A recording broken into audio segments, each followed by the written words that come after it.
بەڵێ خۆشەویستان لە دوای ڕاپەڕینی ساڵی 1991 کاتێک لایەنە سیاسیەکان وردە وردە هاتنەوە نێو شارەکان کە بێگومان لەو کاتەدا لە بەشێک لە شاخەکانی هەرێمی کوردستان یان ڕاستتر بڵین بەشێکی زۆریان لە وڵاتی ئێران بوون. لە دوای ڕاپەڕینەکە و وردە وردە لایەنە سیاسیەکان کە هاتنە نێو شارەکان هەر یەکە و بە بابەتێکەوە سەرقاڵ و مەشغوڵ بوو. بزوتنەوەی ئیسلامی لەو کاتە دابیری کردەوە لەوەی کە بێگومان پێویستە بۆ کۆمەڵگە کە ڕاگەیاندنی هەبێت، میدیای هەبێت. هەر لەو کاتە تا بێگومان لە ڕانیەوە یەکەمین تەلەڤیزیۆنی لۆکاڵی واتە ناوچەیی بزوتنەوەی ئیسلامی لە دایکە بێت. کۆمەڵێک برا بێگومان کۆمەڵک مامۆستای بەڕێز لەو کاتەدا بە داراییەکی زۆر زۆر کەم بە ئیمکانێتێکی مادی و معنەوی تەنانەت مرۆییش توانیان کە یەکەمین کەناڵی لۆکاڵی ئیسلامی دابمەزرن و دووەم تەلەڤیزیۆن بێ لە دوای لایەنە ئەڵمانیەکانیش کە ئەوان لە ڕووی دارایی و لە ڕووی با بڵین ئەوی پێوترێ ئیمکانێتی هەم بەشەری هەم مادی و معنەوی زیاتریان هەبوو. بزوتنەوە توانی ئەو هەنگاوە گەورەیە هەڵبنێت لە ڕانیەوە. ئێمە ئەمڕۆ لە ساڵیادی دامەزراندنی ئەو تەلەڤیزیۆنە داین. زۆر بەڕێز مامۆستا ئەبوبەکر ڕەسوڵڵۆتەری بەڕێوەبەری ئەو تەلەڤیزیۆنە لە ساڵی 1992 ئێستا ڕاستەوخۆ لە ڕانیەوە لەگەڵماندا سواز بخوا تا ئێستش لە ژیانامە و خۆی گەورە بەرەکەت بکاتە تەمەنیەوە ئینشاڵڵا. مامۆستا گیان سڵاوی خواد لێبێت، خۆشحاڵین لە خزمەت جەنابتین. ئەمەوێت چیرۆکی ئەوم بۆ بجێڕیتەوە چۆن چ دافعێک چه هۆکارێک وای کرد ئێوە بیر بکەنەوە لەو کاتەدا لە ساڵی 1992 چونکە ئێستا لەوانێ زۆر ئاسان بێ ئەم هەموو تەلەڤیزیۆنە لۆکاڵی و با بڵین فەزایی و ئەم هەموو پەیج و ئەمانە هەیە، بەڵام لەو کاتەدا ئێوە چۆن بیرتان کردەوە لەوەی کە تەلەڤیزیۆنێک دامەزرن؟ گرنگی ئەم تەلەڤیزیۆنە لە چیدا بوو؟ بۆ بڕیاری دامەزراندنی ئەم تەلەڤیزیۆنەتاندا لە کاتێکدا مادی و معنەوی و لە ڕووی مرۆیی شۆتەنانەت ئێوە کەم دەست بوون بەڕاستی؟ سڵاوی خوا لە جەنابیشتان، سڵاوی خوا لە بینەران و بیسەرانی پەیامی ڕۆژ، زۆر سوپاستان دەکەین و هەروەها پیرۆزبایی خۆم بە یادی 24 ساڵەی هەمینی دامەزراندنی یەکەم تەلەڤیزیۆنی لۆکاڵی ئیسلامی خصوصا لە کوردستاندا لە دەڤەری ڕاپەڕین ڕادەگەیەنین.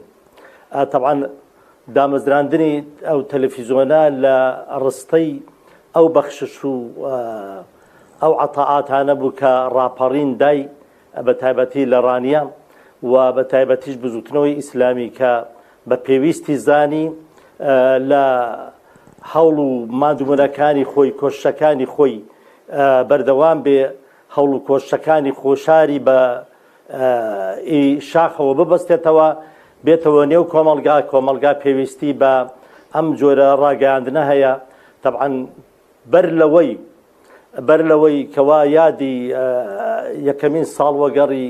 ڕاپەڕین دەست پێ بکە بەم دیاریە جوانەوە بێت وە کوردستان واروە ئەم دیاریە جوانە پێشکەش بە کوردستان بە تایبەتی دەڤەری ڕاپەڕین بکە کە بەڕاستی شتێکی زەرورەت بوو، چونکە بە حەقەت لایەنی ڕاگەیاندن بە تایبەتی کە ئێمە وەکو ڕاگەیاندکارانی ئیسلامی زۆر هەوڵمەندە دەدا لە دوای ڕاپەڕینەوە دەمانویست بە هەر جۆرێک لە جۆرەکان بێ ڕاگەیاندنەکان لە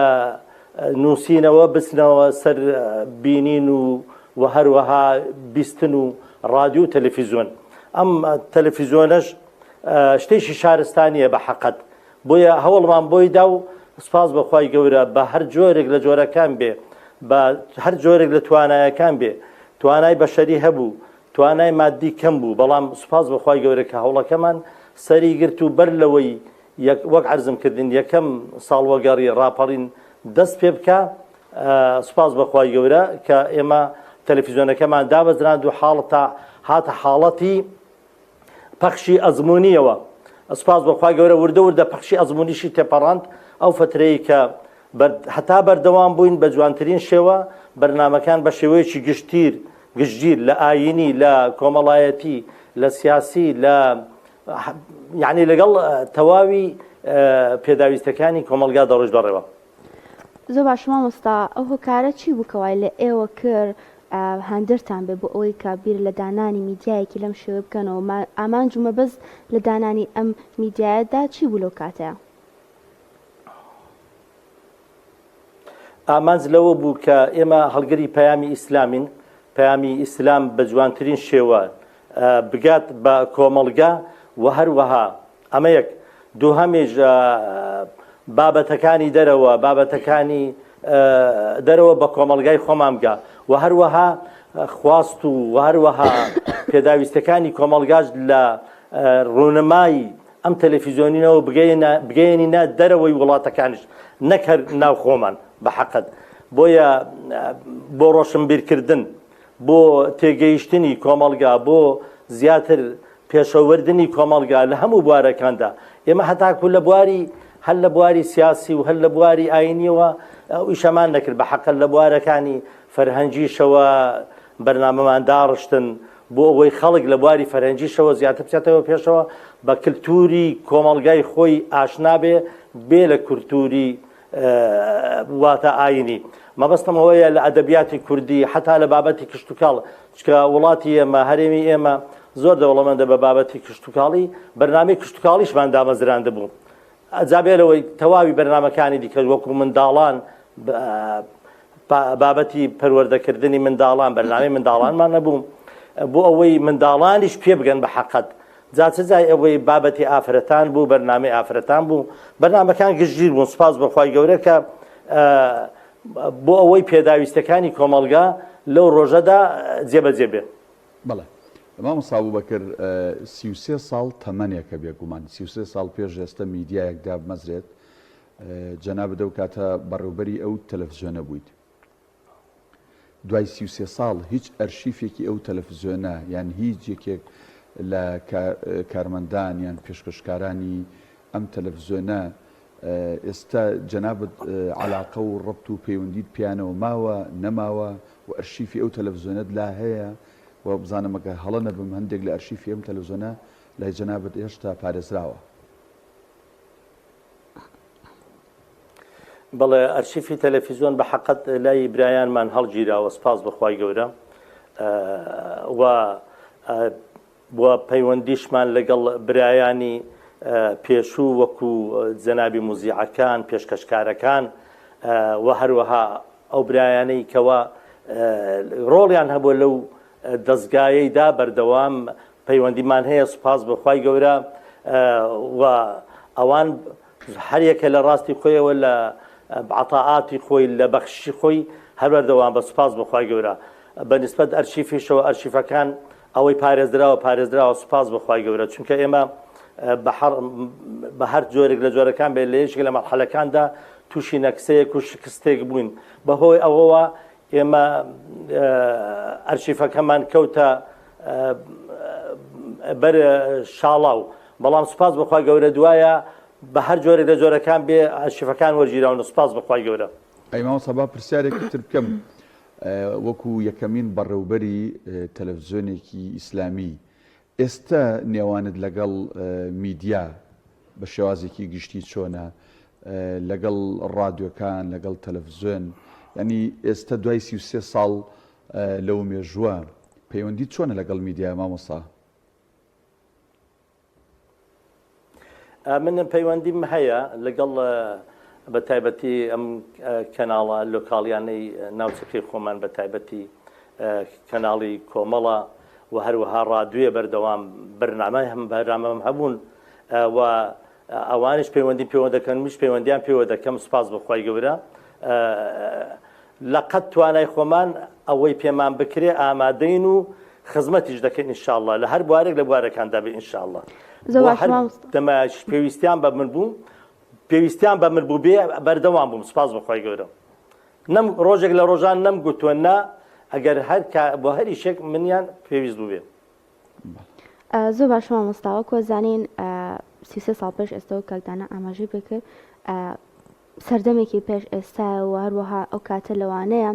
بەدەستکەوتنی ئامێرەکانی پەخشکردن یاخود کەسانێک کە ئەزمونیان لەم بوارەدا هەبێت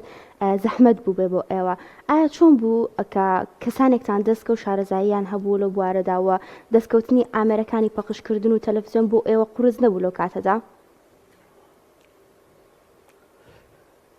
زۆر قڕز بوو هەڵبەتە بەڵام سپاس بەخوای گەورە ئێمە وەکو بزوتنەوەی ئیسلامی بزوتنەوەیکی عام بوو و هەروەها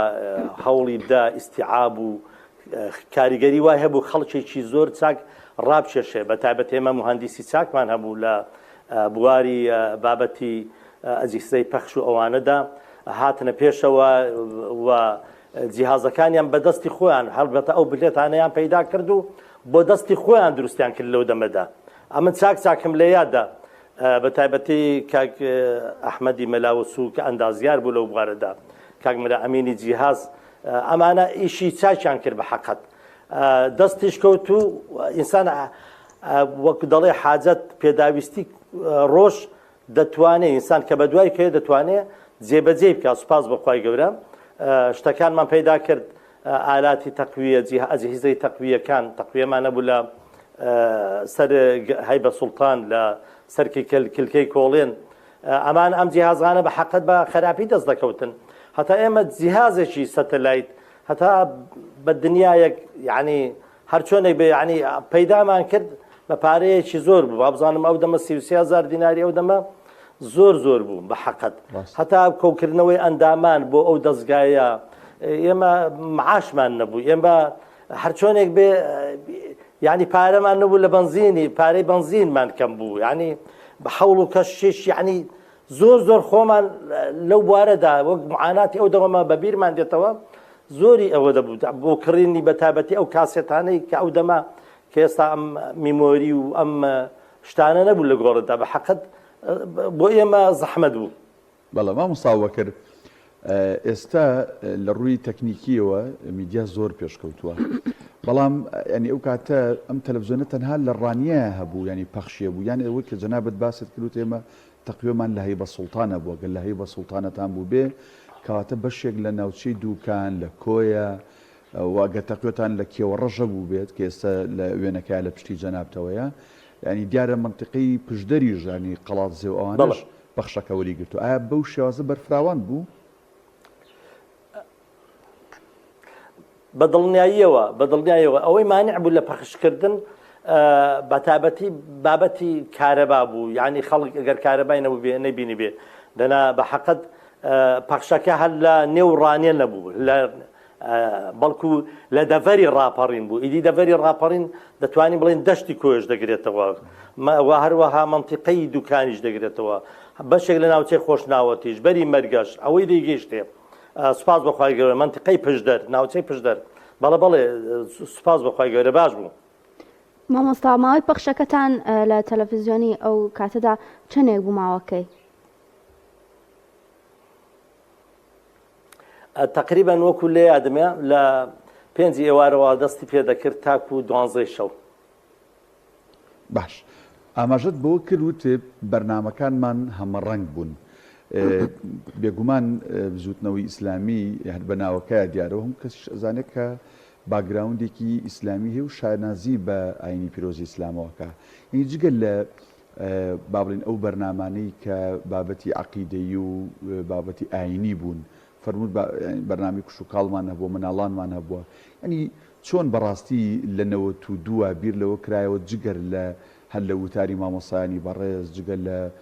وانەکانی عەقیدە و فقه و ئەم بابەتانە بیر لەوە بکەنەوە مناڵانیش بەرنامەیانە بێ کوشت و کاڵ بەرنامەی هەبێ ئافرەتان بەرنامەی هەبێ بەرنامەی هەمەڕەنگی دیکەتان هەبێ چۆن ینی ئەمانەتان بە خەیاڵە هات مامۆستا خۆی ئەوە زۆر گرنگە.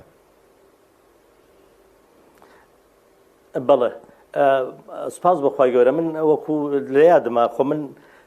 ڕاستە بەڕێوەربەر بووم بەڵام دەستەمان هەبوو دەستەی کارگێڕیمان هەبوو دەستەی بەڕێوەبەرانمان هەبوو یعنی مەجموعەیەک بووین هەموو ئینسانی زیرەک و لێ هاتوو بوون دادەنیشتین و ڕاوێژمان دەکرد بەرنامەکانیان ڕێک دەخستن سپاس بەخوای گەورە یعنی بۆ بۆ هەر بەرنمەیەک خەڵکێکی پسپۆریان پەیدا دەکرد خەڵکێکی پسپۆرمان پەیدا دەکرد بۆ نمونە ئێمە بۆ بەرنامەی تەندروستی دکتۆر ئیبراهیم سەنگەستەر ئێستا دکتۆرێکی گەورەیە لە سلێمانی کلینیکی هەیە دکتۆری منداڵانە یعنی ئەم بەرنامەی تەندروستی پێشکەش دەکرد بەڕاستی ئێستا لە یادمە زۆر شتێکی پێویست بوو زەرور بوو خەڵکی زۆر زۆر ئیستیفادەی لێ دەکرد ئێمە بەرنامەی تەرفیهیمان بەهەبوو وەکو لێرە و لەوێ جا ئەوانەی کە پێشکەشیان دەکرد سەرپەرشتیان دەکرد وەکو شەهید قدر کۆساری کاک مەحموودی لێرە و لەوێ شەهید تەها بابەکر ئەمانە ئەوجا کۆمەڵێک ینی بەبێ ئەوەی مجموعەیەک ئەم بەرنامەیان پێشکەش دەکرد بەبێ ئەوەی خەریجی هەر شوێنێک بوون بەڵام دەیانتوانی فیلم دروستکەن بۆ خۆیان بە حەقەت جاری وا هەبوو ئێمە ئەو نووسەرانەی کە لە نێو تەلەڤیزۆندا چکە ڕۆژانە هەموو ڕۆژێک دانیشتنمان هەبوو ئەگەر بۆ نمونە شتێک حازر نەبووایە دەربارەی بۆ بەرنامەی لێرە و لەوێ دەمانگوت مامۆستا عومەر میراودەری دەربارەی ئەو بابەتە شتێکمان بوو بنووسان یان مامۆستا مستفای سەیدمینە دەربارەی راپۆرتێکی سیاسی دەربارەی ئەم شتە بۆمان بنووسە ئیدی ئەمە سوپاس بەخوا گەورە پەکمان نەدەکەوت حەمد و سەنا بخۆن زۆر باشە مامۆستا پێشوازی خەڵک لەو کاتەدا بە ڕووی تەلەڤیزۆنەکەی ئێوەدا چۆن بووە لە کاتێکە بەس تەلەڤیزۆنی حیزبی بەعس پێشتر هەبوو مامۆستاوە دواییش یەک تەلەڤیزۆنی دیکەی کوردی هەبوو تەلەڤیزۆنێکی ئیسلامی ئافرەت بەسەر پۆ شۆپشانبە گەنج و مامۆستای وەکو جەنابتان بەڕی شۆپشانبە ئەمە بەڕاستی گرنگ بوو پێشوازی خەڵک ینی بینەر چۆن بوو لەو کاتەیە بەڵێ بینەر وەکو ئێستانیە بڵێن وەڵا ئەوەندە ڤیدیۆمان هەبووە بەڵام ئەمە کە دەچوینە نێو کامێرەکانمان دەچوونە نێو کۆمەڵگاوە خەڵک دەورەیان لێ دەدا ینی شتێکی سیر بۆ لایەنەوە ئەوجا بۆ بەرنامەکان ئەو بەرنامانەی کە هەمان بوون باوەڕتان بێ یعنی حتا هەفتە هەڵدە سوڕایەوە پڕی کارتۆنێکی پڕی کارتۆنێکی نامە بۆ دەهاتن یعنی ئەو نامانەمان دەهێنان تەماشامان دەکرد زانین داخوا بەتابەت وەڵامی پرسیارە شەرعیەکان بەرنامەی منداڵان کە بەڕەحمەت بێ شەهید مامۆستا وریا یەکەم جار پێشکەشی کرد یعنی بە حەقەت بەرنامەی منداڵان دنیایەک نامەی بۆ دەهاتن بێنە تەواوی بەرنامەکانی دیکە ئێمە خەڵک زۆر زۆر جمهورێکی چاکی هەبوو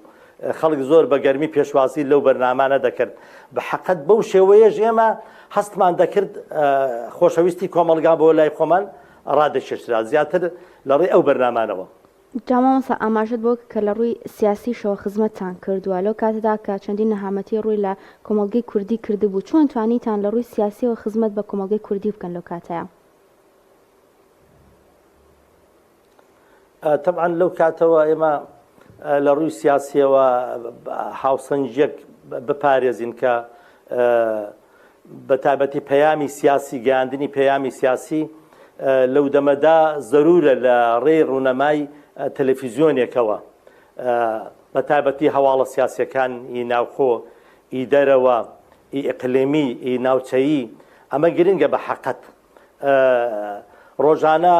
راپۆرتی سیاسیمان هەبوو لەسەر هەواڵەکان جاچی ناوخۆی بێت ئی دەرەوە بوو بێ مەجموعەیەک کۆمەڵێک مامۆستای چاکمان هەبوو لەسەر هەشتێک ببینمان بنمان نووسمایە دەمانگوت دەربارەی ئەو شتە ئەمڕۆ شتێکمان بۆ بنووسە ئیدی بۆی دەنووسین ئیدی دەربارەی بابەتە سیاسەکان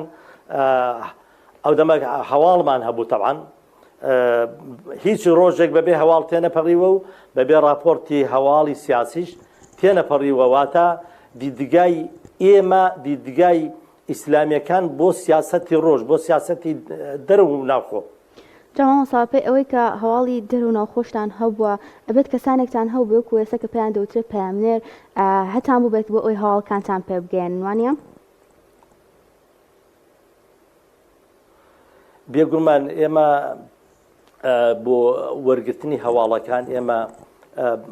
وەکو شتێک خەڵکانێکمان هەبوو لە نێو کۆمەڵگادا ئەمە یەک دووهەمی ژێمە پەیامنێری تایبەتی خۆمان هەبوون لە دەرەوە هەرچەندە ئیمکانیەتمان کەم بوو ئەمە بۆ وەرگرتنی هەواڵەکانی ناوخۆ و بۆ وەرگرتنی هەواڵە سیاسەکانیش بە هەمان شێوە ئێمە دایمە کامێرەمان هەبوو بە دوای بابەتە سیاسەکان دەکەوت بە تایبەتی لە مەحفەلە سیاسەکاندا ئەمە یەک دووهەمیش ئەوجا لەبا بۆ هەواڵی ڕۆژی ناوچەیی ئێمە پشتمان بە ڕادیۆ بەستووە، پشتمان بە تەلەڤیزۆن سەتەلایت بەستووە، بەڵێ بێگومان پشتمان بە شتانە بەستووە. مامۆستا ئەو شاخەی ئێستا لە پشت جەنابتەوەیە لە وێنەکەیە شاخی کێوەڕەشە بێگومان شاخی کێوەڕەش هەرچەند ئێستا لە هەندێک شوێنەوە باڵێن جادەی بۆ چووە بەڵام شاخێکی سەختە بەمانای ئەوەی کە زۆر ئیزعاجە سەرکەوتن پیاوە هەمووی بەردە. ئێوە کاتە لەوێ با بڵێن تەقوێتان هەبووە کاتێک ویستوتانە گاز بەرن بۆ مۆلیدەکە کاتێک گرفتێک ڕوویداوە لە جیازی پەخشەکەیە چۆن ئەم کارمەندانی تەکنیک یان ئەو کەسانی کە باوکو بڵین ئەندازیاری تەکنیک ئیشیان کردو کە جەنابەت ناودێنان چۆن بەچی یعنی بەڕاستی سەرکەوتونەتە سەرەوە بۆ ئەو شاخە و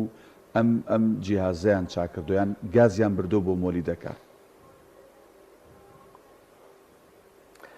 بێگومان ئێمە خۆ هەر